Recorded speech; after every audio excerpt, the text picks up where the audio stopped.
What about the bad guy in Austin Powers? Who? Mr. No, I was gonna say Mr. Clean. Mr. Mean. It looks like Mr. Clean. Obviously, have not seen Austin Powers a lot.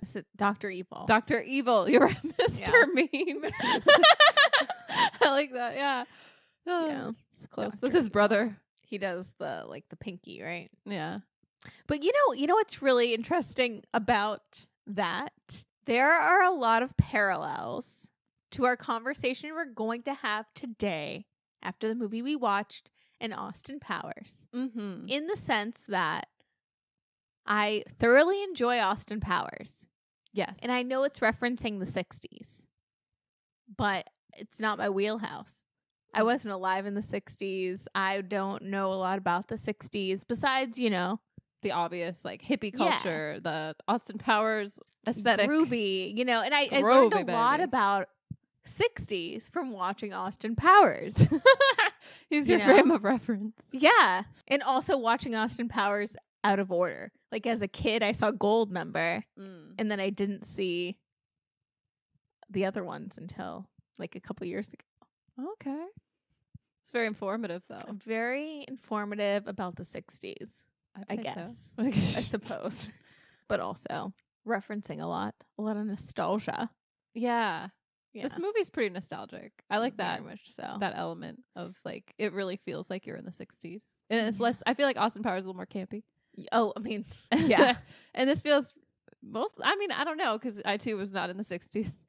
But like, just quite obviously. quite obviously. Although it is one of my favorite aesthetics. Yeah, like you're well versed in the 60s. I feel like, I think because like the house I grew up in was a bit of a time capsule. So a lot of the furniture, a lot of the clothing, like my aunt had a lot of like stuff that she still wore that was from the 60s, or like, I feel like I was just kind of exposed to it, but still obviously it wasn't the 60s. But just the music, like certain elements where I'm like, oh, okay. Like I've always had like a feel for it. Kind of like how my parents were really like the 80s were the best time. Yeah. Ever, Yeah, it was like that, but with the 60s, I guess. Yeah. I don't know if they said it was the best time or anything, but just aesthetically pleasing, I guess. Aesthetically, the 60s kind of were the best time. I mean, all like the paisley and like crazy, like groovy patterns, the go-go boots. We'll talk a lot about I hope we talk a lot about the costumes. I hope so. But yeah, the 60s, the 60s kind of runs the gamut too, because you have like the early 60s, like Hairspray kind of look where it's like the big bouffants and the cat eyes and like the beehive. The beehive into like a Sharon Tate kind of look, Valley of the Dolls, I think of the 60s. Yes. But then there's also hippies. Lana Del Rey was influenced by the 60s. Yes. Another frame of reference. Yes. No, this movie actually got me thinking like a lot about, we haven't even introduced the movie yet. I get really serious up the top. We had a really funny conversation off mic, and then we're like, let's be serious. Yeah. It's a very serious podcast. I'm holding my giggles in. Yeah. Where we have to hold our giggles. Yeah, no. We're down to have a silly goose time. Because this is like the movie to have a silly goose time. If we're going to dip our toes into Tarantino on this podcast, this is like our toes or our full foot. Our full dirty foot. Yep. On a dash. If we're going to dip our dirty toes, dirty feet into the Tarantino pond, this is a good start. Yeah, I would agree.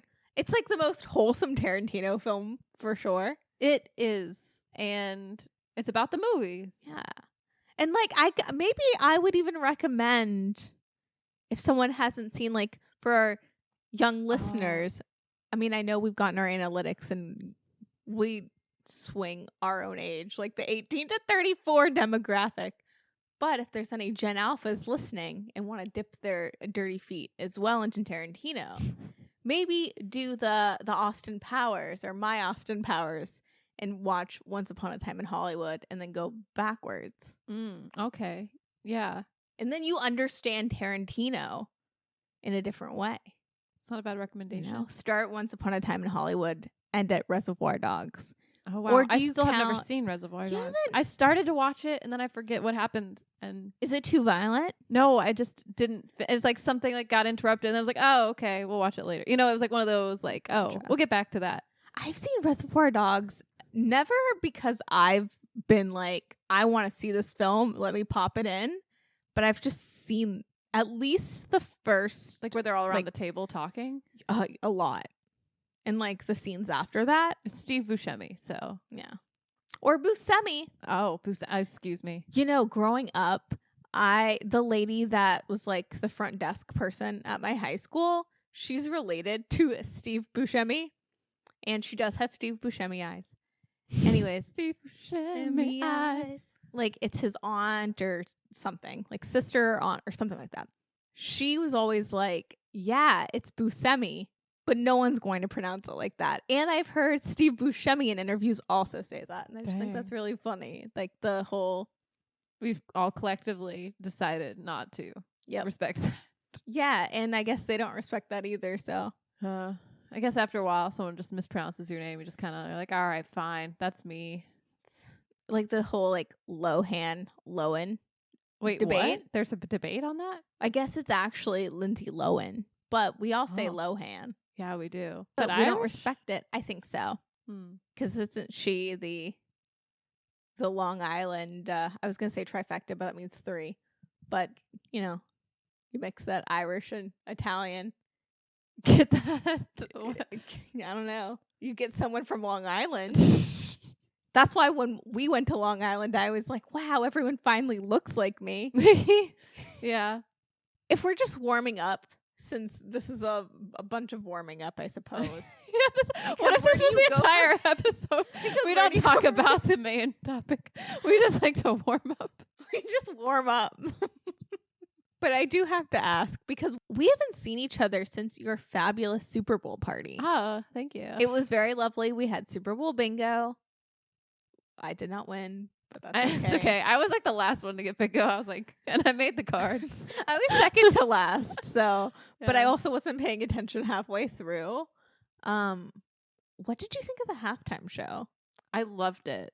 Yeah, I've been thinking about it ever since, and I've been bombarded. My TikTok's been bombarded with like Kendrick Lamar and like people's grandmas reacting, which is really funny to me. How are they reacting? What are Mostly positive, I would say. Yeah, pretty positively. Some grandmas are getting funky and dancing, or just like nodding their heads. I like it. Yeah. I loved Kendrick Lamar's jeans. Yes, I haven't stopped thinking about his Same. jeans. They were a think- slay. Are they the good American jeans? Are they like Khloe Kardashian jeans? Ooh. I've seen speculation online. They do kind of look like Khloe Kardashian jeans. They do. They look like women's like good straight American up. jeans. And I love that. I don't mind. Yeah, he's a short king. He is a short king. I don't know. I was really into the performance, but Yeah, and Samuel L. Jackson was there. as Who- Uncle Sam. Sorry. Oh no, he was interrupted. Uncle Sam. I loved that choice. Mhm. Also, Samuel L. Jackson. We see him in a lot of Tarantino movies, bringing Yep. it back to Quentin Tarantino. Yes, yes. Yeah, that's true. But anything else about the halftime show? No, I just wanted to know your thoughts on it. Yeah, I loved it. I mean, you were singing along, so I assumed I know we you were all enjoyed like it. we were all like bopping along. Yeah. So you knowing like every single word, but like I knew that was gonna happen. yeah, It's like you're a Kendrick Lamar girly. yeah. I'm assuming. I've just picked up on that throughout the years. Since you've known me, Since I've yeah. all those listening to swimming pools. Yeah. Like yeah. What was your jam back in the day? Was it Bitch Don't Kill My Vibe?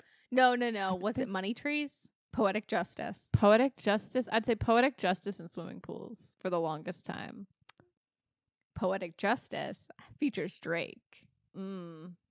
Does it really? It's been Yeah. so long. I've like in my brain, I just But I don't hear Drake in that song. yeah, I to don't be hear honest. him. I'm like thinking don't about need it him. now. It's like oh my gosh, it's like I saw this post that was like talking about Nicki Minaj and her verse in the song Monster, Mhm. and I read all the comments were like, wait, that's not a Nicki Minaj song. That's Kanye. Like I thought that was her song, it's and on, I forgot that Kanye is the singer and it's his song, and I just think that's hilarious. It's on My Dark Twisted Fantasy, right? Yeah. Yeah. But it's funny that it's in my mind. That's also like poetic justice. I'm like, Drake's on this? I don't remember this. Well, Monster, that's the only verse that matters. Yes. Like, that's the greatest, like, single Pull up feature in my Tonka. Color of Willy Wonka. Doesn't Timothy Chalamet sing that too? No, he sings Roman Revenge. Oh, okay. I'm sure he doesn't, I'm I'm sure somewhere. Well, he also, back to Timothy Chalamet, he, in a Super Bowl promo, rapped with Kendrick Lamar. Mm-hmm. And also, in a complete unknown, Adrienne Phillips does the costume design. And she also did it for Once Upon a Time in Hollywood. No way. Yep. Full Crazy circle. world. I know. We are just like this movie that we're about to talk about. These things may not seem related, but it will all make sense in the end. And it'll all be just historical fiction. Yes. Yeah, don't take what we have to say as anything more than just our versions of things. Yep. We should have stopped at Samuel L. Jackson because oh, well, I don't know. I guess we can maybe introduce the show. Yeah. Oh, did we not say hello who we are? Hello, so let's introduce the show first. Oopsies. Hey, it's Nikki. And it's Bree. And we're Late to the Party, a podcast about the film, fashion, and pop culture moments that shaped us into the weirdos that we are. How you doing, Bree? Good. How you doing? I'm good. Every time how you doing, I'm just like, how you doing? How you doing? Feel very Wendy Williams. Same. I'm always thinking about her. Same. I've seen so many conspiracy theories about her lately, but I don't know if I want to get into them because they're sad. Definitely not. But there is a free Wendy movement going on right now. I support this 100%. Free Wendy. Yes. I just got to say that. Yes. 100%. Which, did you know Doechii, you know her song Denial is a River? Yeah. Denial is a river, honey. Oh my gosh. That was, what did she say? Your husband's gay. Yeah. Lucy, stop it. Denial is a river in Egypt. Your husband is gay. You think she was thinking about Wendy Williams when she wrote that line? She confirmed it, I believe, on The Breakfast Club. Oh my God. Yes. I love that. Love that too. So we're all just thinking about Wendy. We are. She is the moment. And I hope Wendy Williams knows. She raised us. Mm-hmm. She did. She's like our cool, fun aunt, you know? Yes. Did Tarantino raise you? A little bit. I mean, you mix Wendy Williams with not like Quentin Tarantino. Yeah, I mean, I mean, Kill Bill is one of my favorite movies. Mm-hmm. I saw that movie when I was like 13. I remember thinking it was pretty cool. Like, blew your mind. Yeah, I was like, wow, that's so badass. I'm like, that's gonna be me. I'm gonna be like, oh gosh, what is it? Uma Thurman, you know? The Bride. Yeah, I'm gonna slice someone's head off or just learn kung fu. I don't know. Yeah. Learn to fight and get revenge for what? I don't know. Sorry, what was the question? I'm like, I gotta stay focused. Well, today we watched Once Upon a Time in Hollywood, so we're going to be talking about that, which is Quentin Tarantino's 9th film and second to last. Oh, potentially. Yeah? Is that what he said? He has said that he wants to make 10 films and then retire. But, who's to say? Yeah, that's true. People say things. Yeah, and then they don't mean them. Or maybe he'll do like another like death-proof like Grindhouse situation and make a film with another director. Oh yeah, that's right. Yeah. Who's to say?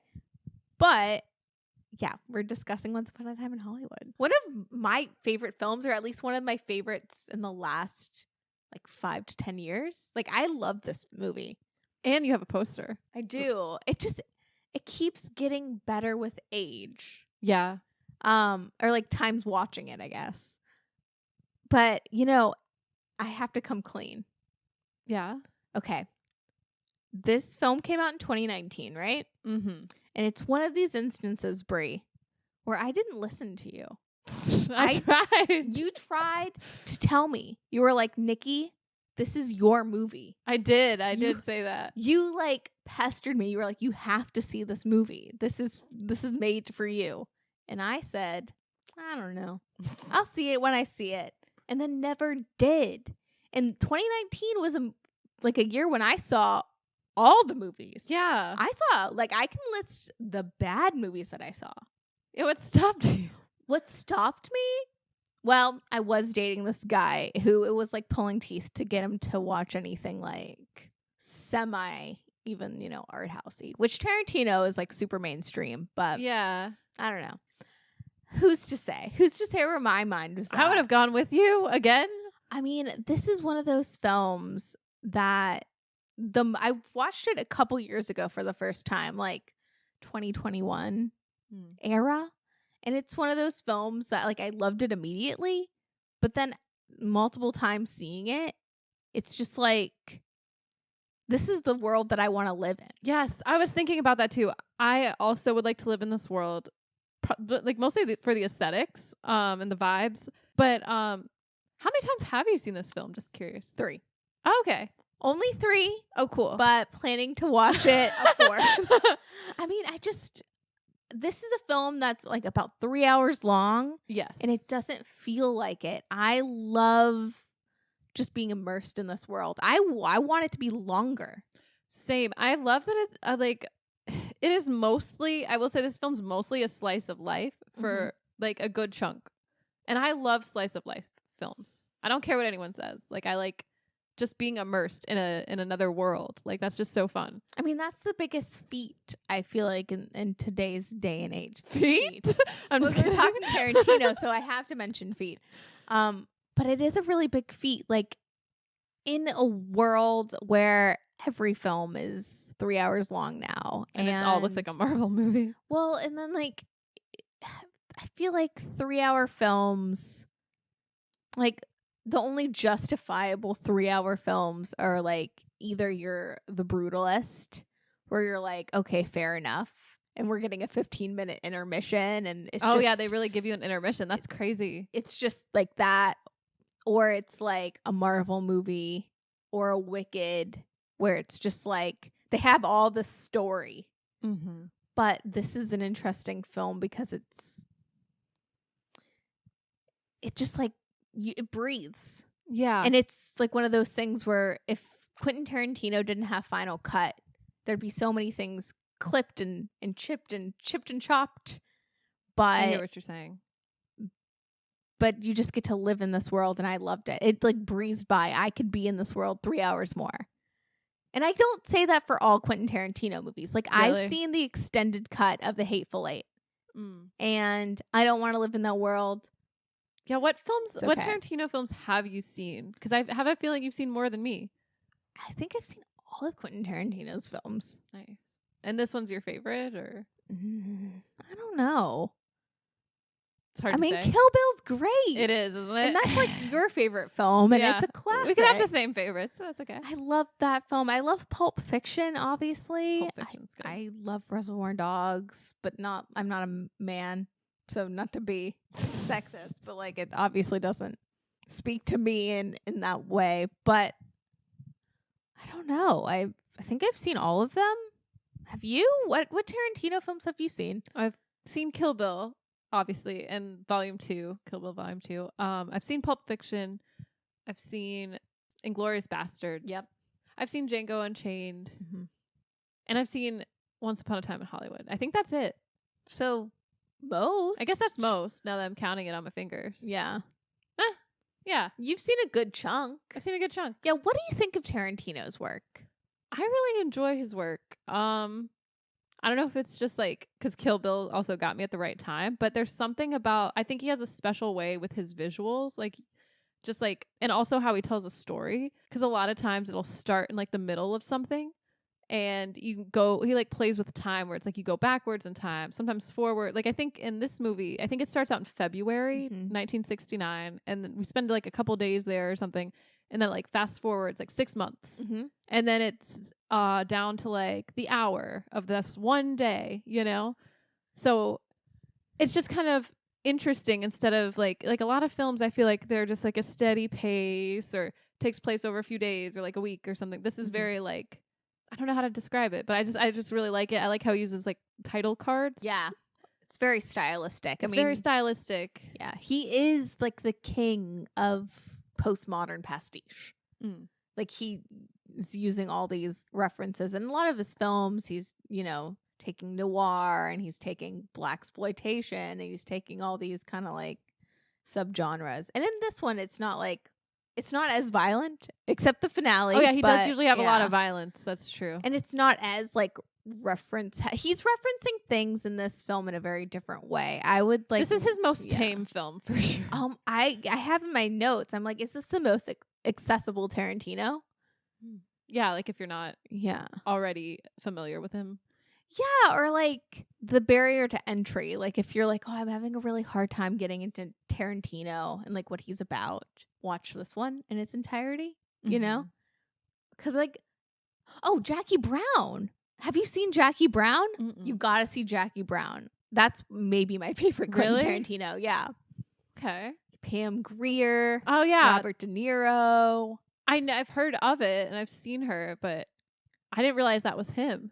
Mm-hmm. Huh. So good. When did that movie come out? 97, I think. I thought it was something from the 70s. No. But that's the cool thing. It's like Quentin Tarantino's taking all of these bits from like the 70s or here the 60s and, you know, Yeah. the pastiche of it all. But I think this is maybe his most accessible all the way through. Mm. But yeah. To quote Al Pacino in this film, what a picture. What a picture. Oh my God. I love Al Pacino in this film. The whole time he's just kind of like, he's just like, wow. Yes. Makes- But talking about Tarantino and how he references a lot of things from the past, in this film, he does reference a lot. Like there's little Easter eggs, even down to like in the car radio. Yes, like, I loved like the ads and stuff that were playing, and I was like, are these like real or? Well, and I know all the songs because Quentin Tarantino was like a young boy during this time. It was like the songs were picked because they were specific songs he remembers hearing on the radio. Like during that time, this is what would have played on, you know, the radio station. But there's like a lot of references and a lot of people, speaking of not knowing about the 60s, like before this, and I know he's the inspiration for a lot of things and did Jim Morrison's hair, et cetera, but I didn't know who Jay Sebring was. I really don't know a lot of these people like that. And, you know. Same, like Sharon Tate, like I've heard of her. I know of her. But I've only seen Valley of the Dolls, so I don't. But I guess my question is, do you have to know the references to enjoy this film? I don't think so. Maybe it would help to be aware of certain things, but I don't know if you need to know. I think it's still a good film on its own. But I mean, like I knew, you know, about the Manson murder. Like I've heard of it, but I don't know like a lot about that. I mean, now that we're, you know, doing an episode, I looked into it, but wow, I was just fascinated, so I had to look into it. it. I feel like this is a movie that it may make you look up things, even though if it's like it's not 100% accurate. That's kind of the point, is that it plays with that, you know. Yeah, it's like in scenario. Inglourious Bastard. Yeah, the like Sharon Tate Manson murder situation. Exactly, which I thought it was interesting. Like it seemed like he was like referencing Inglourious Bastards too. Like, how so? Well, I thought there's this one scene where he's like, they're showing like Leonardo DiCaprio, his character's Rick Dalton. Rick Dalton. My man, my girly pop Rick Dalton. Yeah, but he was in a movie because he's an actor in this film. So it's funny seeing an actor play an actor. But super meta. Yeah. An insecure fading actor at that. Yes. Who's on like I guess equivalent to Gunsmoke. Right. Yeah, he's like on all these westerns. He has like TV show Bounty Law that he was like that's a big thing he's known for, and then he's done movies. I guess he quit the show to do movies, and now he's past his prime. Yeah. Or whatever.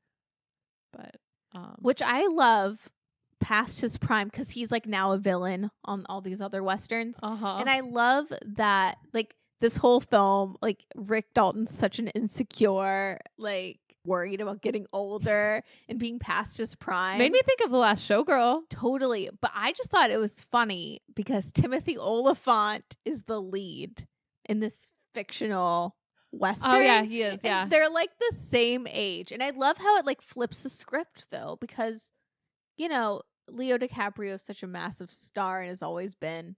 And like these are all people like Luke Perry's also in this fictional TV show, and he did stuff like 90210 and like Riverdale, you know, more recently before he passed away. And it's just interesting, like those two actors didn't have the success of Leo DiCaprio because they were in, you know, inferior work, especially like a Luke Perry who was like in like a 90210. Tarantino was rewriting that. Yeah, so I just think that's really funny and really meta. Yeah, I didn't think about that honestly, but that makes a lot of sense. What were you saying? Oh, I just think there are some references to Inglourious Bastards. I mean, there's one scene where he's in this movie and he takes a flamethrower to like a bunch of Nazis, and it just gave me that. I know that there's not a scene like that, but I know that they like the subject matter seems similar, and they're. Are you calling Mikey Madison a Nazi? No, just kidding. No, but you know this. It's like early in the film, like where they are showing clips of his movies that he's been in. You know what I'm talking about? And he's like, "Do you like fried sauerkraut or something?" It's like very dramatic, but it's kind of comical the way, like in context. Oh yeah. But then I found an article that was like there's like 10 references or something. But I guess okay, so when he gets a call, you know when Al Pacino's like, "Hey, you should make some films in Italy." Spaghetti westerns. The spaghetti westerns. Yeah, and he's like, "I don't know about all that," but then he decides to. But I guess one of the directors that he recommends him like to work with is Antonio Margheriti, I think, and that is also a character in Inglourious Bastards. I don't know. It was like someone had the same name in that movie, basically. Like there's little Easter eggs. You know what I'm saying? Yeah. Yeah. And what else? Oh, Cliff's car. This is about Kill Bill, but the car that Cliff played by Brad Pitt, which through this whole movie I got Brad Pitt and like I got Cliff and Rick a little confused. That I know they don't exactly look alike, but it's like their hairstyles. I don't know what it was. Like I was like, "Oh, who's Cliff?" And their names are Cliff and Rick. Very run of the mill names, I suppose. Yeah. But I guess he drives like Uma Thurman's car in Kill Bill Volume 2. That's the one he's like zooming around in, stunting. I love that. Yeah. I love the little Easter eggs. I just think that's cool. I love when there's little Easter eggs. I love a director that's like very much. I mean, Tarantino is such an interesting auteur. I feel like, I mean, there's a lot that could be said about him. Yeah. I don't know. It's like, there's a lot that can be said, but I really love Tarantino's work and I really like admire him as a director. But I also love the fact that he's known, and I know I'm like a broken record already, but like he's known for pastiche. But now it's interesting that he's like referencing his himself. Work. Yeah. So he has a deep love and pays homage to all these like films that inspired him. But then now along the way, there's little Easter eggs of his own universes, and that he like really cares. Like there's like a novelization of Once Upon a Time in Hollywood. And what really made me like bring up like, let's watch this film and discuss it on the pod was I saw this W magazine from 2020, and it was Mikey Madison and Margaret Qualley on the cover, you know, two fantastic actors, but that are having like major moments right now. Yes. Like Margaret Qualley with The Substance and Mikey Madison with Anora. And this is like, you know, Margaret Qualley's been in a lot of things, but this is maybe her most known work after Sue. And this is like the thing that started it all for Mikey Madison. I mean, if it wasn't for this film, Mikey Madison wouldn't have Scream. That's so crazy. And then if it weren't for Scream, of all things, Sean Baker wouldn't have seen her, and she wouldn't be like one of the front runners to win Best Actor or Actress for Anora. That's crazy. I love this journey for her though. Like she kills it in Once Upon a Time in Hollywood. She does. That's a star-making role. That never happens anymore. Like there's so many stars that came out of this film, and it's like Quentin Tarantino had like a crystal ball or something. Yeah. I'm thinking too, I'm like Austin Butler, for example. Was that the first thing we saw him in, like in a major motion picture? Well, what did he do before Elvis? How did we know him? Brie. We go way back with Austin Butler. Refreshment. I don't know why I can't. He used to date Vanessa Hudgens. Oh my God. I thought you were going to say someone in our inner circle. No. Vanessa Hudgens. Oh. They used to go to Coachella together, but also Brie. Carrie Diaries. That's where we know that's him. Austin Butler. Yes. Yeah, okay, duh. Okay, I kept trying to remember before this, like, where have I seen him? Okay, Carrie Diaries. Yeah. That was our That like was our, the intro. Intro, yeah. And he was in that one episode of Hannah Montana. Oh, okay. So we maybe seen his face around. Yeah, it's been ingrained in us. Yeah. But yeah, him, Sydney Sweeney. Who else is in? I mean, there's so many Maya people. Hawke. Maya for a Hawke. moment. Lena Dunham? That's all really people. random. Dakota Fanning. Oh yeah. She's been in the game. She has. Which, we'll get into more of the Manson family and stuff, but Dakota Fanning. What was the first movie that you saw Dakota Fanning in? Because I've been told that like Man on Fire is like the seminal movie for a lot of people like our age that were like, she's a kid and an actor, and like it like blew their minds and like changed their world. What was the Dakota Fanning film for you? Well, I did see Man on Fire. I saw that recently, but that wasn't my first, intro to her. So I'm trying to remember. Maybe not intro, but what was the first movie that you were like, oh, Dakota Fanning is a kid and I'm like deeply drawn to her? You know what I mean? I mean, obviously she was in Uptown Girls, but I could have sworn was she in Because of Winn-Dixie or something? No, that was the Carrie Diaries lady or girl. No way. Okay. Yeah. Trying to think. Was it for you Hide and Seek? Oh my God. Hide and Seek. Yes. I loved her. Wait, she's in Sweet Home Alabama? Yeah, she's little Reese Witherspoon. Oh. Why do you want to marry me anyways? Because I can kiss you anytime I want. Yeah, that is her. Okay. I feel like it might be Hide and Seek. However, I could have sworn I saw her. Oh, it might have been Cat in the Hat. That banger. That banger. I'm like, wow, what a great actress. And, what they gave her to work with. But I also remember seeing, there was a movie that came out in 2009 called Push. And I remember thinking she's really good in that because she's still pretty much a kid. Yeah. And, she has like cool powers or something. But Hide and Seek, I loved Hide and Seek. That is my jam. Yeah. It's your Dakota Fanning jam. Yeah. How about you? Do you have a distinct memory of being like, that girl can act?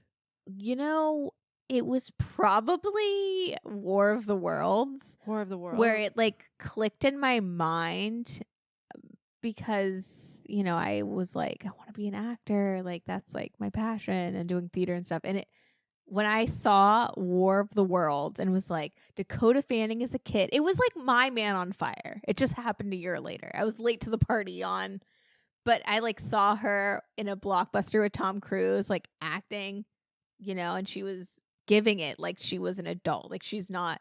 Yeah. She's like that little girl on the set of in Once Upon a Time in Hollywood. Oh my God. You're completely right. She's like that girl, my favorite. I love her. She's a little professional. My favorite little actor. But yeah, it was War of the Worlds. I was like, wow, she's made it. She's a star. Like she's like a serious actor. Yeah. So who'd have thunk a kid could be exactly like that? I know. Like she's so locked in. Like I feel like everything I see her in, I love Dakota Fanning. I'll ride for her. And in this movie, it's so weird because like, I mean, she does such a great job, but it's like she believes this character. You can tell, and it doesn't feel like her at all. Well, like, she's it's squeaky creepy. from. Yeah, it gives me such weird vibes, But that means she's doing a good job. You know what I'm saying? Totally. I mean, when Cliff in this film goes to Spahn Ranch, the like wash of creepiness and like danger that sets in, it's like such an interesting thing because I have seen a lot of movies and TV that talk about the Manson murders and like the Manson family, oddly enough.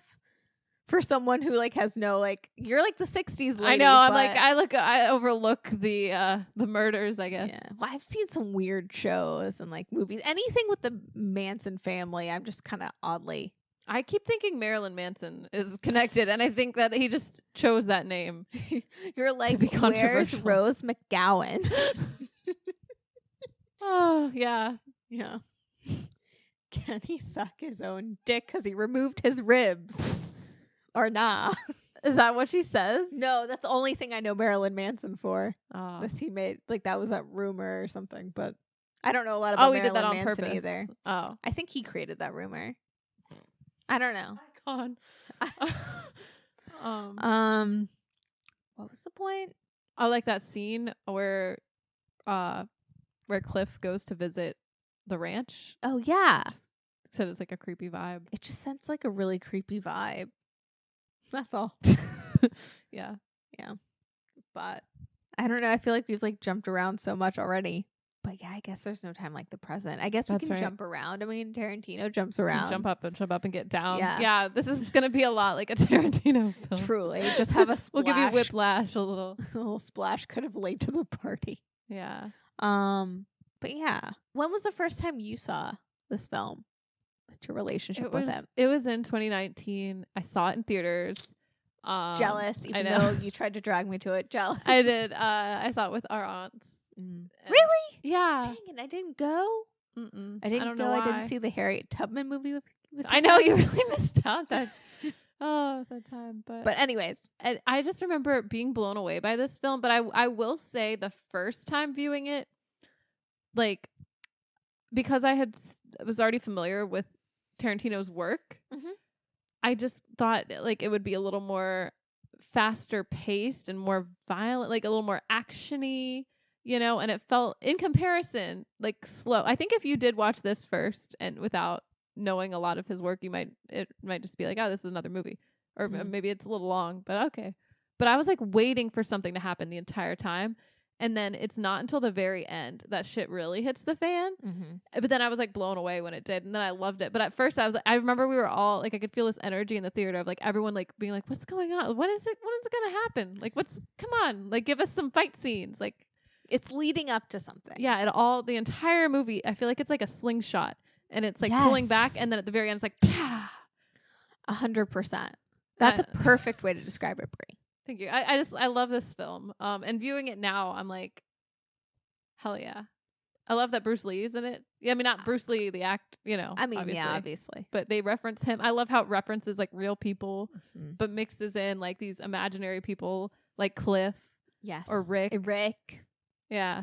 Can we? Al Pacino's character. Yes. I don't think he was a real person either. No, but I think he's based on, probably, Agent X, Y, Z, Yeah. It seems like even because, Cliff is Tarantino's referencing a couple dudes and like they had Brad Pitt and him had a certain idea of like a specific, like person in mind from back in the day. And, I'm sure there's a Rick Dalton. Yeah. And, like Pussycat, Margaret Qualley's character is a mix of like 2 or 3 gals Of in the the Manson Manson girlies? family. Yeah. So, yeah. She killed it too. Just She's saying. so good. She did the substance face. Which one? Oh, yeah. That is. Where did they introduce Sue? Yep. Yep. Which will always be the substance face. But you know what I remember from the time? Like that was so much long ago. I know. It's really not if you think about it. No, it felt like a felt long like time 10 in a short time. But at the time, there was so much hype, or at least I heard a lot of hype for Brad Pitt's performance as Cliff. Which he's a hottie. He's a cool stuntman who may or may not have murdered his wife. Right. We love him. Brad Pitt's hot, et cetera, et cetera. Cool dude. Really does some things at the end of this film. Mm-hmm. You're rooting for him. And he gets the Oscar. Oh, he does? He does get the Oscar this year. This is the best Leo DiCaprio role. This is my favorite Leo DiCaprio. I was thinking about this when I was rewatching, and I'm like, do I like Leonardo DiCaprio again? I'm like, when I watch this movie, I think I do. I'm Rick Dalton girl for life. Rick Dalton pills with his cunty little turtlenecks. I love. He's so funny and so dialed in this film and so relatable. I really relate to Rick Dalton too. When he has that mentee bee in his trailer, he's like, "Stop doing that! Quit being so hard on yourself." He's like, "You're gonna shape up." He's like crying. He's like like yelling at himself. He's like pointing to himself in the mirror. He's like smashing things. So good. Crying again. So funny. Like this was the role for me where I was like, I love Leo DiCaprio. I'm a Rick girly. Yeah. He should have gotten. Who won this year? No, you know who won this year? Who? Joaquin Phoenix for the Joker. That was 2019. Oh my God. Damn. We really, as a society, dropped the ball. We could have all been Rick Dalton girly pops. The Academy could have been with it. Realize they take the Revenant Oscar, and out then of maybe his the hands. Joker 2, Folie à Deux, would not exist. Yeah. And we wouldn't have to deal with that. Yeah. Well, If we could rewrite that'll be our film. yes, that's our It covers the 2019 Oscars. revisionist history. Yeah. But I this watch, I did not realize just how funny Leo DiCaprio is. Yeah. And how sincere and how it's just different. Like, I know, as Jordan Belfort in Wolf of Wall Street, it's a very different character, but, there is that comedic element and, like, certain things here and there. But this film, he's just, like, vulnerable and sensitive. Yeah. And we don't get to see that a lot from him. I feel. I never get to see it, and never in this capacity. I like Quentin Tarantino really, like, even in Django Unchained, but like his work with DiCaprio like broadens his act. It makes this man have to act. Yeah. And I love it. I do too. And it's like he has to be in the Tarantino world, which is very specific. So I don't know. I just like, I love to see it. I love to see this Leo DiCaprio, and he should have won the Oscar. Just A+. I agree. I mean, that's crazy. But Brad Pitt did get an Oscar for supporting? Yep. Wow. I mean, he was good too. He was really good. Yeah. I feel like the first watch, I was a little more hypnotized by Brad Pitt.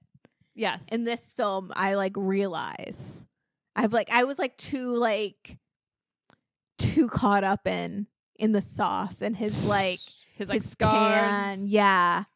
But when he climbs that roof like a cat. Did you remember that where he's like hops up? He's like, yes, he can do his own stunts, and like the Foley art in this movie is so good. I just gotta say, yeah. I feel like this watch, I really paid attention to the Foley art, and I want to give them props. What was your favorite Foley art moment? I think when he like climbs, like he has to fix Rick's antenna, and he hops down from like one building. It's very much like a video game the way he does it, like Super Mario style, when you bounce off from one thing to the next, and he's just like, and that's the sound it made. So I love it. Yeah, that's probably it. I love it. I mean, I like even wrote down, about Brad Pitt. I'm like, only Brad Pitt can do the things that he does in this film, and it just like appears super charismatic and just like perfect. I'm like, the way he like eyes Pussycat, I think the first time they see each other, and the way like Tarantino shoots it. If that was any other actor, like if their roles were reversed and it was Leo DiCaprio, I'd be totally skeeved out. But because it's Brad Pitt, like he can get away with so much. Just Is it the sunglasses? Is it the tan? It's just Brad Pitt. Yeah. I mean, not to get too political, but I feel like that's why Brad Pitt is still like a viable working actor, even though we know about the airplane and Angelina Jolie, and we just like are just too. What happened in the airplane? I don't know. Like allegedly he, like threatened to like kill all his kids and stuff on the plane, and it was like a scene. Trying to kill whose kids? His kids. His own kids? Yeah, Shiloh and Knox and Zahara and Pax and Maddox. He had his own kind of breakdown. Yeah, he had a breakdown on I forgot about that. Yeah, I don't know. Probably cut that part out. But and he's like made Angelina Jolie's like life hell for the past and then they divorced 9 years. Yeah. And all the stuff about he won't let her have the vineyard. Oh. I don't know. Anyways. So we love that man. yeah, no, but for real, that's like it's the Cliff Booth effect. I feel like no one else could play this role but Brad, and just like that like, I get why the Academy was really fond of Brad Pitt's performance. It's fun too because he plays a stuntman, which I think is just a hot element anyway. totally You know what hot. I mean? So hot. And he has like integrity in this film and standards, and like when he goes to like the fact that he won't like he asked Pussycat if she's 18. Yeah, and he's very like hung up on that. Like that's hot. Yeah. He does not want to go to jail. Yeah, when he tells that guy at the ranch to like fix the car Oh yeah. after they like put a knife in his tires and then beats the shit out of him. Hot. Yeah. When he beats those hippies down, those dirty hippies. But the real star, just to flash to the end to talk about Rick Dalton again. When that man gives himself a little treat I love with this his nighttime midnight margaritas. Yes, he loves midnight margaritas. I love this. I mean, Rick Dalton is for the girls. And then he proceeds to yell at the hippies, the Manson family. Just totally. It's unhinged. I love this scene. I love it. He's like, too. how dare you interrupt me making my midnight margaritas? And he brings a whole blender out there, throws it back. He's like, get off my street. And he so desperately, Rick, throughout this whole film, because Sharon Tate and Roman Polanski move next door, and he so desperately wants to like be in the in crowd with his like befriend them. Yeah. And it's just super funny. It is. That he's like, get off my like street, and then proceeds to like put on his headphones and chill by the pool while just like it's like floating. Well, people are trying to like murder his best friend, his bestie. His bestie is tripping on acid because he has this acid cigarette that he got from the hippies. Yep. And shit hits the fan, but they missed with the wrong stuntman. Yep. I love that whole scene, how it plays out. And then it's hilarious because Rick is so unaware. Like he is listening to his music on full blast. And like when Mikey Madison runs out, like all bloody face, screaming with her gun shooting up in the air, and he's just like, what? Like he's just like, my midnight margaritas have been interrupted again? Are you kidding me? And then he busts out his prop flamethrower. The wildest move, because like you don't even know what's going on. Someone's just screaming. I mean, I guess she has a gun, but like that's the move. You just grab the flamethrower. Why not? It's fight or flight, baby. But no, that finale in this film, like from top to bottom, is just so good. Like even in the beginning, like when the, like was it Tex, Sadie, Maya Flower Child, and Maya Hawk, or I don't know.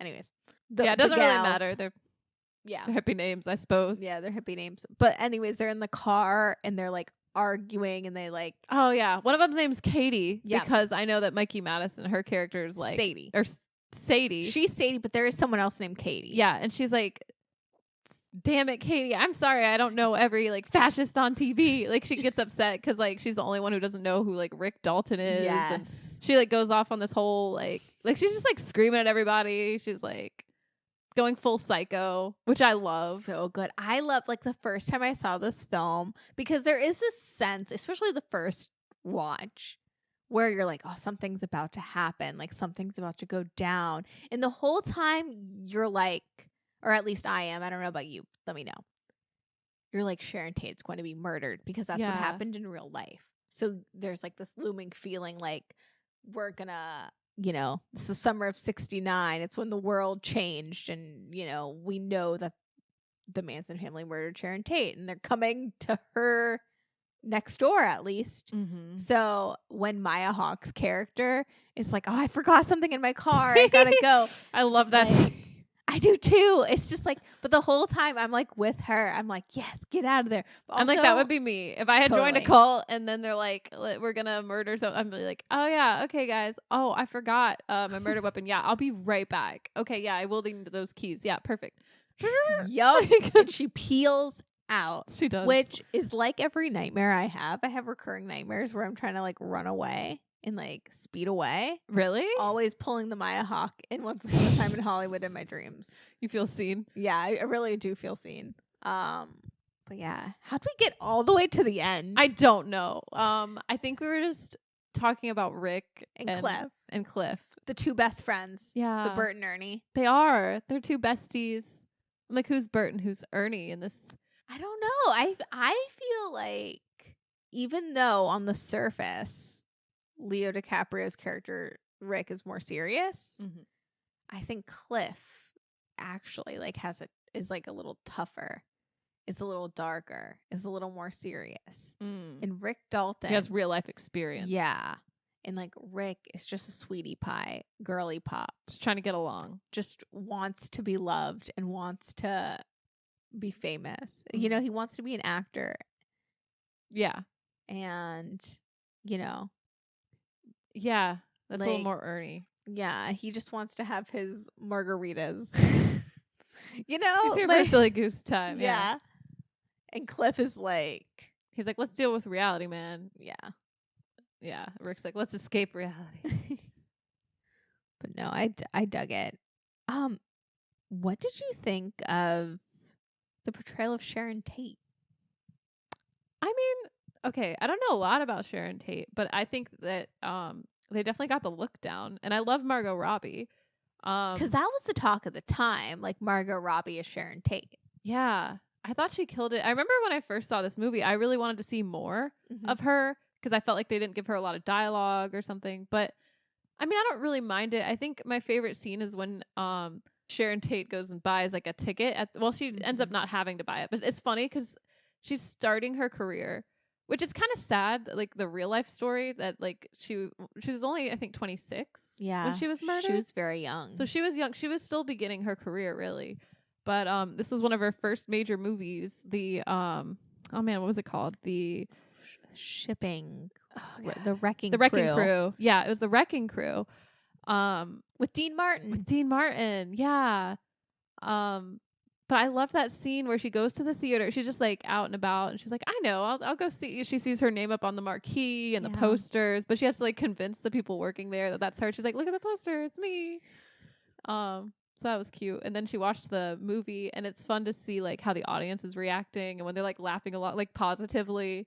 And I don't know, it kind of got me in the feels just a little bit, to be honest. Yeah, I enjoyed Quentin Tarantino's like take on Sharon Tate because, you know, because I hadn't seen the film and I heard the discourse before I saw it. Yeah, what was the discourse? Well, just that, you know, Tarantino, especially like with films like The Hateful Eight, like he doesn't really have like female, you know, characters that like talk a lot. I think people honestly were still like salty for some reason that Jennifer Jason Leigh, or, you know, for Hateful Eight got nominated for Best Supporting Actress, but she says like two things, which The Hateful Eight is like my least favorite Tarantino, like take it or leave it. I don't know. I feel like, but people like had like a salty like taste in their mouth, or at least the discourse. Okay. And they were just kind of hating on that and just being like, well, Margot Robbie doesn't have a lot of lines. Yeah. She's not in it a lot. That's true. You know, and there's no women with like key roles. Yeah. But that, I don't know. I really am not bothered by it.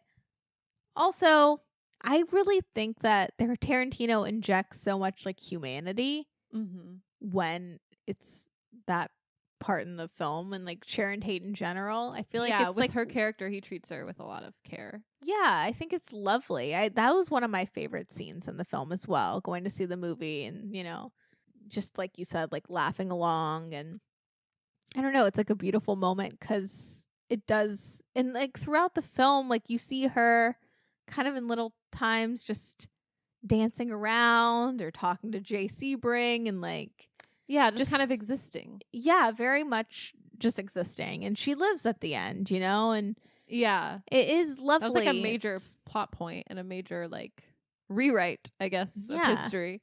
Yeah, and I don't know what Tarantino's really trying to say about that. Like the way I interpreted it was that it's just came down to like one day.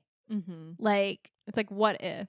Yeah, like what if this like something got in their way? Like, you know how a lot of I don't know if I can like articulate this correctly, but like, you know how just sometimes like certain events happen just because someone was at the right place or the wrong place. Yeah. It's like, well, what if in this revisionist story, like, it's not necessarily about Sharon Tate.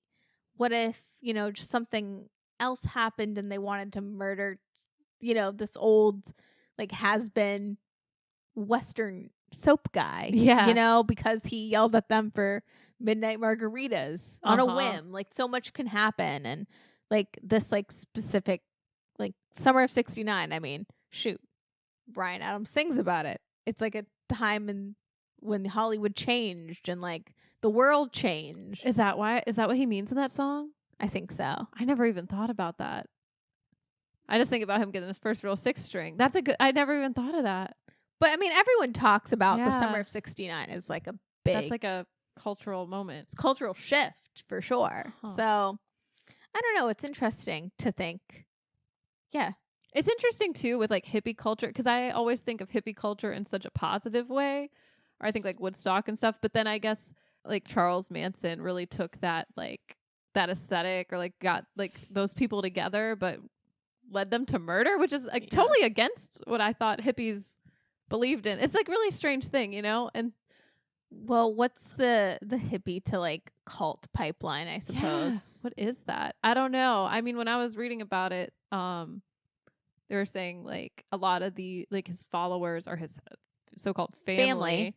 Yeah, I guess a lot of them were like orphans, like they didn't have their own family, or they had left home, like they had like other stuff going on. So I think they were young and in a vulnerable place. I mean, they were all so young. Yeah. I did not realize how young the real life like Squeaky and Sadie were. How old were they? They were like 17. I mean, I think they are in the film too, but yeah, it's just crazy to think about, Yeah. I mean, that's like their whole entire. They're all still, except like one or two of like the Manson girls, are still alive. Mm-hmm. And that's crazy to think about. It is. Yeah. Can you imagine being involved in that and like living through that? All the things they did. I mean, like hearing about anything related to like cults like that, where it's like led to like kill, or like a person like what's her name, the Hirsch lady, Patty Hearst, how she like got wrapped up in it and was like committing the crimes herself, and then was like, oh, but I was just not like under a spell. I was gonna say it's like a spell. Yeah, that's how they describe it. I don't know. Yeah, it's interesting. I guess if you're very convincing, if you can make your argument that you're doing something positive, like for a good reason, even though you're murdering people. I don't know. Cults are fascinating to me, and it's also interesting, like Spahn Ranch in the film, how when Cliff goes there, he's looking at it because he is like a stuntman. He's been on like film sets with, was it George Spahn? Yeah, the old dude. Yeah. So he kind of is like old Hollywood. These are where like the ranch, like there were all these things filmed here. Mm-hmm. And now it's like been overtaken by the Manson family. Yeah. And it's just like times are changing. Mm. Yeah. That scene was interesting too, when he goes and visits that old man, because you're like, oh no, like something bad's going to happen. It's crazy that the Dakota Fanning Squeaky, her story checked out. Because I didn't think it would. Yeah. You know what I mean? I'm like, oh, they like killed this man or something. And it's like, no, he's alive. They just like manipulated him. They just manipulated him. Yeah. Yeah. But I do love that about the film, that there is like, oh, they just manipulated him. Or like, oh, well, then they decided to just do this. Like, I love the scene too, where the girlies are dumpster diving and singing. Like one is whatever they're singing. And which, can we talk about Pussycat? Yeah. The like star of this. I wanted more of Pussycat. Like, where was she, Yeah, she's like my favorite wild card. Yeah. I love her just costume in crocheted general. Crocheted top, high-rise Levi's, Jesus sandals, adjacent sandaled. Yeah. Just really it's so interesting that just describing that is so simple. Or like Cliff wearing a white graphic tee and a Hawaiian shirt, a yellow Hawaiian shirt. Mm-hmm. So simple.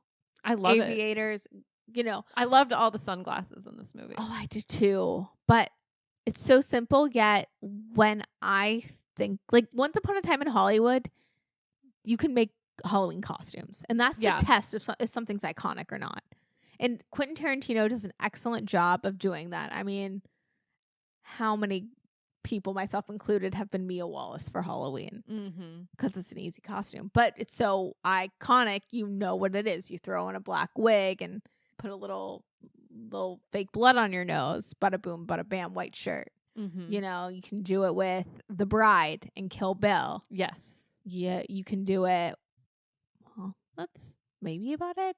But, well, no, like True Romance, which is like a Quentin Tarantino film adjacent. Reservoir Dogs, The Suit, you know, all these characters in his films are so iconic. Yeah. You can do a Halloween costume, and these outfits as well.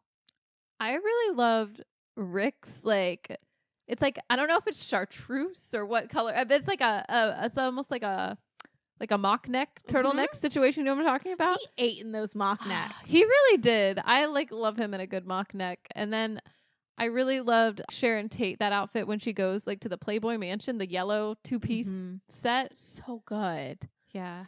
Can we talk about that scene really quick? Yeah. So that's a funny scene for me because it's the scene where we're introduced to Roman Polanski and they're like talking about Sharon Tate, and there's saying Sharon Tate's type, short, 12-year-old looking boy. And it's just funny because you see, like, you know how she's with Roman Polanski, played by a short 12-year-old looking boy, and then you see like Emile Hirsch as J.C. Bring. They're like, they look almost the other same. boyfriend. Yeah. And it's just funny. And are they a throuple, or is she in an open marriage? I'm a little confused by this. Or is everyone just friends? Yeah, maybe. Because he stays at that house with them when Roman got...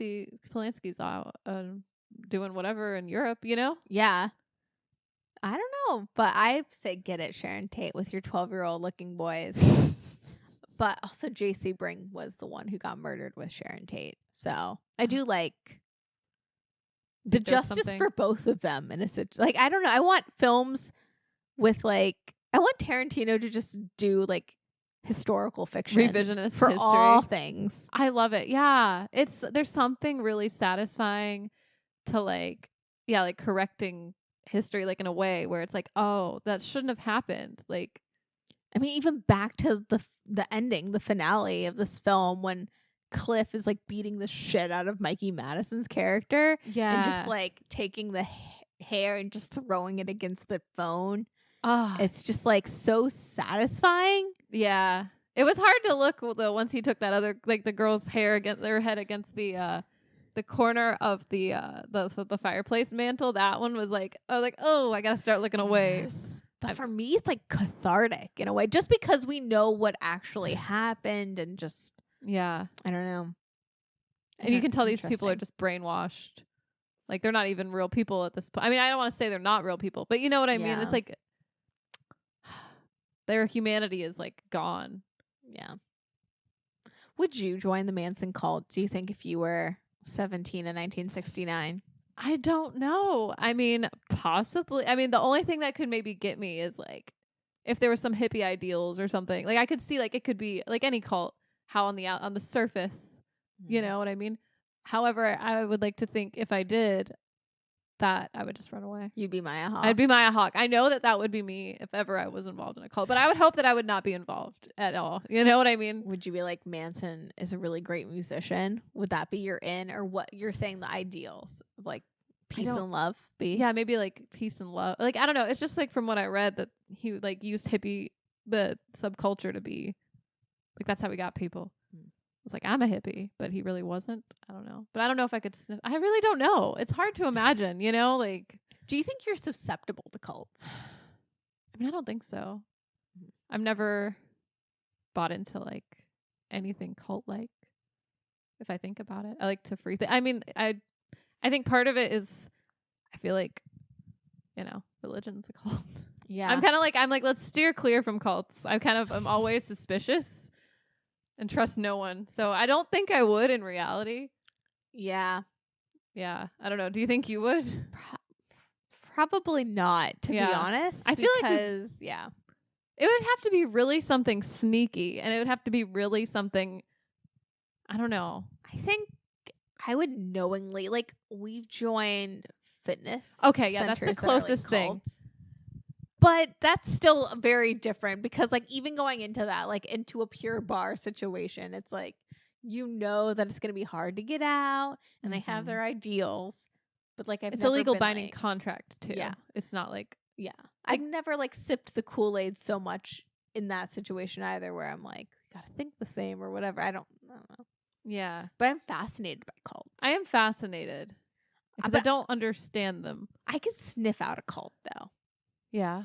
Yeah, like that Crystal Place. Oh, that yeah. I know that they're a commune, but there's little things. Where's the line? It's a cult. Mm-hmm. I think when someone wants to hug you too much, they're in a cult. I do think, like, there are, like, red flags, and I don't know. Yeah, I don't know if I'd be susceptible to cults. I'm not but charmed I think it'd very be easily fun. either. Yeah, takes a lot to. I would honestly, if Cliff Booth started his own, if cult, he was the cult leader, I maybe could. It'd be different. Or if Pussycat was the cult leader, not Manson, but Pussycat could probably get me to do some crazy things. Yeah. Or Mikey Madison. You know, honestly, I an think unhinged girly who's, like, fascist, you know, like. Yeah, the media really, you're right. Yeah. Everything on TV, that's, you know, and it's their fault. That's the thing. Like, she should have been the cult leader. Yeah. Way better. Tex isn't gonna. Well, maybe Austin Butler could. Maybe he was actually make me pretty join a good cult. at the two of them together as the cult leaders. Yeah. What's crazy is we don't see Charles Manson in this film at all, do we? No, we get whispers. We just know he's like on vacation or something. Yeah. Or he says to do this and that, but we don't actually see him. I thought that was kind of an interesting choice. I think so too. I also thought about it. Like, I don't know a lot about the real life Spahn Ranch, but in the movie they were giving, like, tours. Yeah, just they were like making it like you mean the pony horse tours, riding tour? Yeah, yes. They were like attracting the tourists, and they're like, "Let's go for a ride. Yeah, we'll show you all the parts in town." I thought that was I guess you need to make money somehow. It's I mean, very interesting. That ranch was nasty though. Like, it was not kept up very well. I mean, it's an abandoned, like, movie set basically with, like, a little house attached. Yeah, it's not fit for like 20 or 30 or 50 people, however many people. No, it's not fit for Lena Dunham. They're going through the trash to get their food. I'm just saying, like, if I am a part of a cult, I want food to be provided. But that's not what happens. Like in Love Is One, all their money was going back to the cult. So I think anytime someone just wants to take your money, just everything's a cult. Everything's a cult. Anything else? I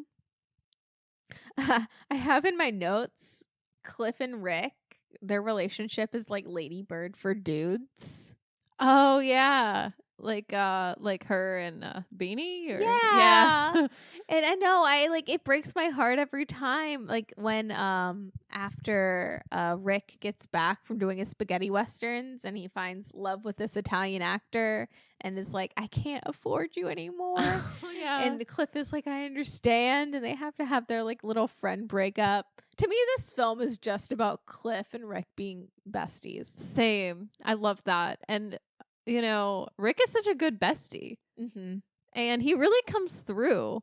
He hypes Cliff up, even though he murdered his wife, allegedly. Allegedly, yeah. He's there even when Cliff goes to Italy, or Rick goes to Italy. Cliff is right there. He's there. Yeah. I'm like, oh, he's always supporting. Yeah. It's really cute. It is kind of like best friend goals for sure. Oh my God.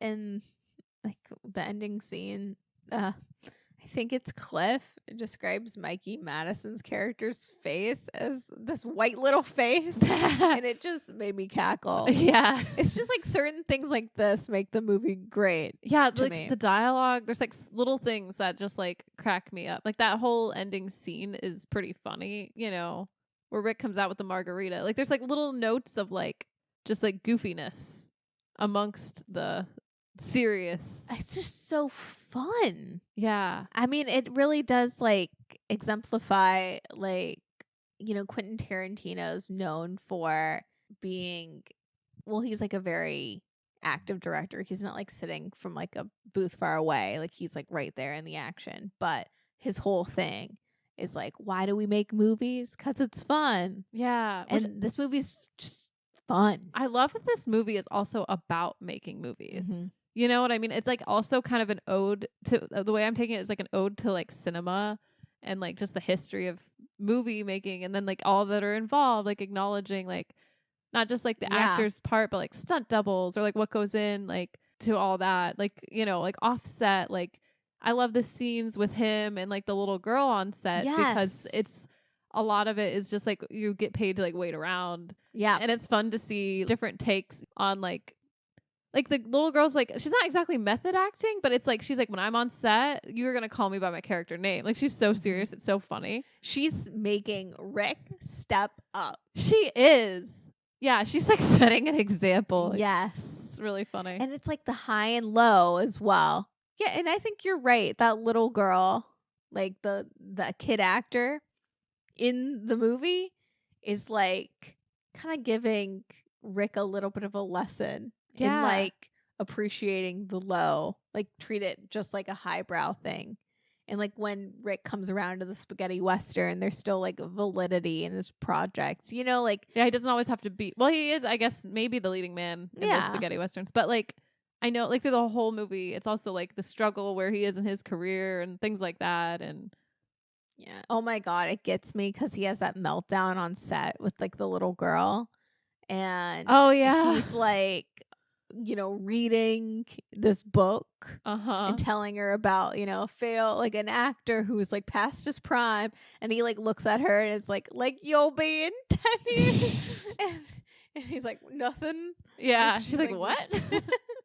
It's just like, it's yeah, and then she's like, there. She like tries to comfort him, and she's like, that sounds like a really sad book. I'm almost crying. Like she's just so quick with the wit. Or like even like the love of acting, oddly, like it really comes through in this film. Like when they're doing the scene where Rick pushes the little girl on the ground, and it's like kind of improv, and she was like, but that's great. Yeah. And it's like it revives Rick's love of acting a little bit, and I'm like, the fuck yeah, like that's what it's all about, you know. It's like this movie for me is like it's kind of like La La Land in the sense that it's a love letter to Hollywood, it's a love letter to Los Angeles, it's a love letter to the art form and every nook and cranny in between.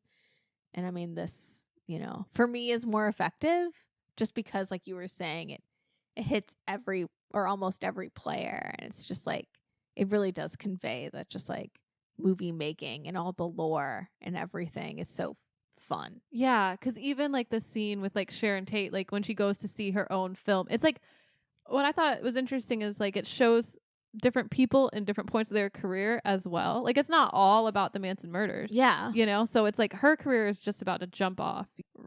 Rick's career, I don't want to say he's at the end of his career. He's petering out. Yeah. He's at a turning point.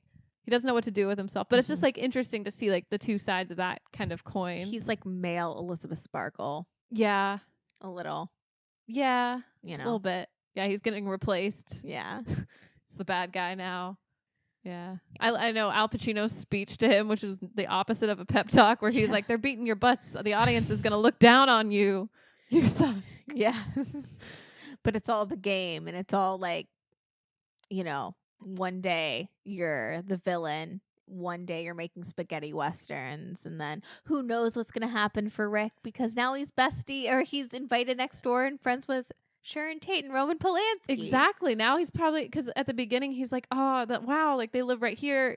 Because he has like a bad day, and then he's like, wait a minute, but I live next door to Roman Polanski. Like, what if something came of this? You know? Yeah. Just kind of saying it out loud. And then at the end, for them to like meet him finally. And they knew who he was the whole time. Love him. They're nostalgic for him, just like how the Manson family was nostalgic for them, just in the opposite way. Like they Yeah. were like, we loved you as kids, you know? There's always those ebb and flows. I love that because we see it all the time.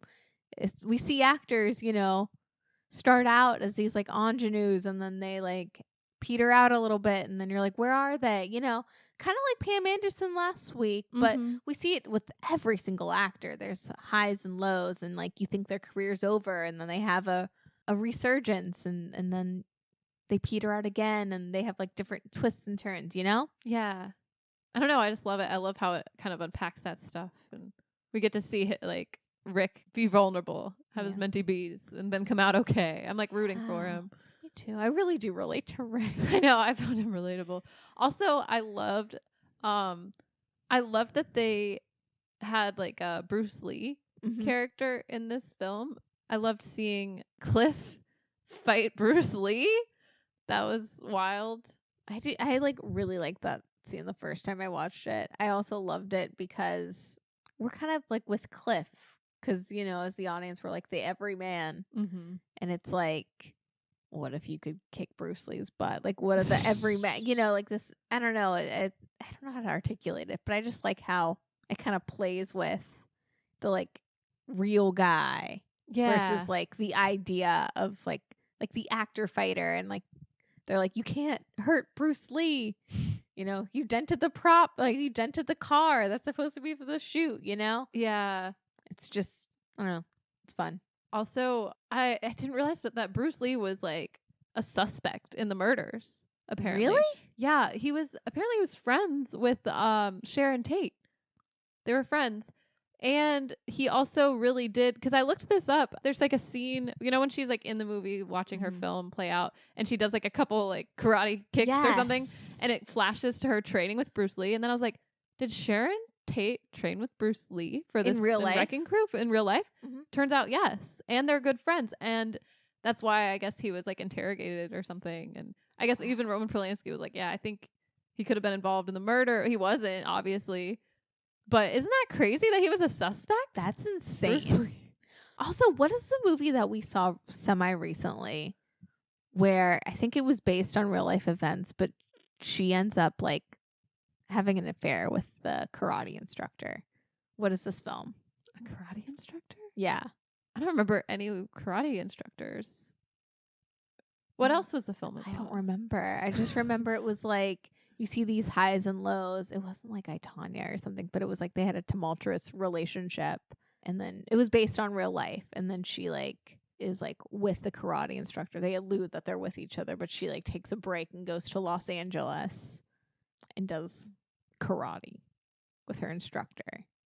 What is this film? What is this film? Is this something we watched like months ago? Months and months and months ago. Did you letterbox it? I don't remember. I don't think so, but we should make a letterbox for the pod, I think.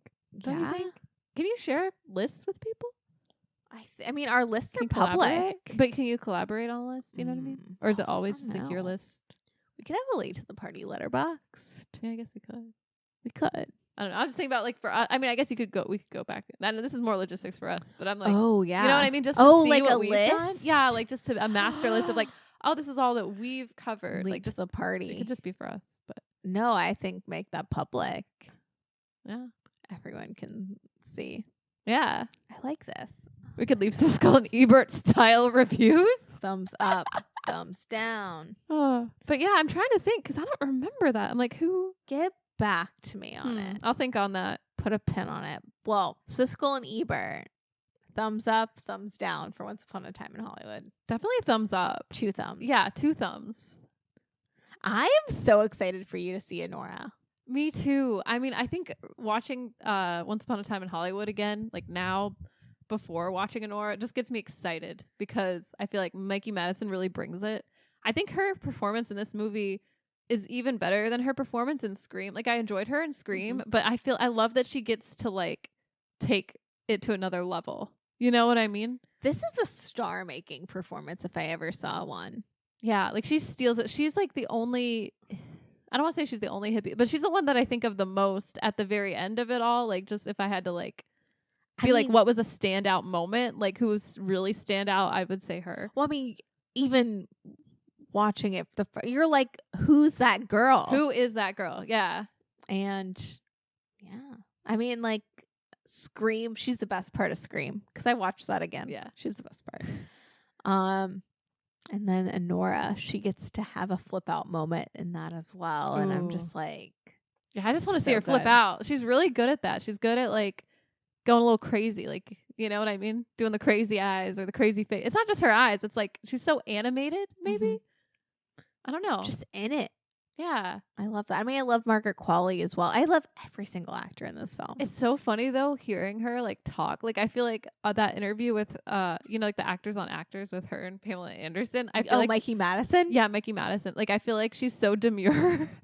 And it's so funny because she plays these characters that are like really strong characters and kind of loud. And I really like that duality within her. Like I've been watching a lot of interviews preparing for next week, and just because they're all on my free page because I'm like Nora obsessed.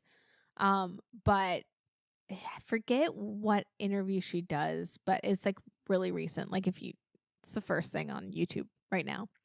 But she is so soft spoken and like so demure, like you said, but she has like this sense of humor, like in the like clip. She's like going through her house and she has a book, like a Walt Whitman book. ooh. And her bookmark is a thong. And she's like, I got this from a stripper. What? But she just says it in that Mikey Madison like an way. actual thong? Like it's a crocheted thong bookmark. And she's like, I got it from a stripper. And it may be from shooting Honora. But like the way she says it, and she was like, I feel like Walt Whitman would like it. But she just, you know, in her like sensitive, like quiet, like way. But like you can just tell she has like a wicked sense of humor, but she's like so soft spoken too. And I'm like, that's interesting because we don't see that a lot in stars. And I'm liking this, like the new, you know, like crop of people. Like it's really refreshing to see. You don't have to be like with Margaret Qualley as well. Like they all seem really like humble and like focused. Yes. And it's not so much about like putting on. So Yeah. it's nice that we're like past that in a way. I do like that. Yeah. They're just kind of being themselves. Like, yeah, this is my thong bookmark. And what? Like, like I don't have to like convey that I have a sense of humor deeply. I can just kind of be like in on it, you know? Yeah. What is it? What is it? Is a button coming off? Okay. We are a proof emergency. But yeah, any final thoughts on Once Upon a Time in Hollywood? Well, I really enjoyed this film. I'm so glad that you also enjoyed this film. Love this film. I knew you would. I'm so glad. You're the Cliff to my Rick. Aw, ditto. Wow. Thank you so much for listening. We'll see you guys next week. Bye.